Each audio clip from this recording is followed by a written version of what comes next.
Hello guys, আজকে আমরা ঘরের মধ্যে বিরিয়ানি বানাইছি। বিরিয়ানি হলো গরুর মাংস দিয়ে, চাউল দিয়ে বিরিয়ানি, গোস্তের বিরিয়ানি। দেখতে পাচ্ছেন খুব সুস্বাদু, কি যে ঘ্রাণ আসতেছে। যাই হোক, আপনাদের সাথে একটু শেয়ার করলাম। এই যে আমি কিছুক্ষণ পর খামো, আপনাদের সাথে যা শেয়ার করলাম। অসাধারণ হয়েছে, দেখতে পাচ্ছেন কালারটা সেই আইছে, এক কথায় অসাধারণ।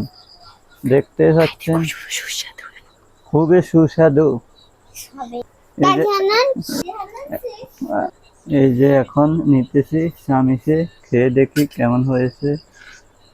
দেখতে পাচ্ছেন গোস্তের টুকরা সেই সেই। ওই দেখেন, এখন রাখলাম, কিছুক্ষণ পর খামো। এখন খানা দেখাবো না, তারপর আপনাদের লোভ আসেই যাবে। ওকে।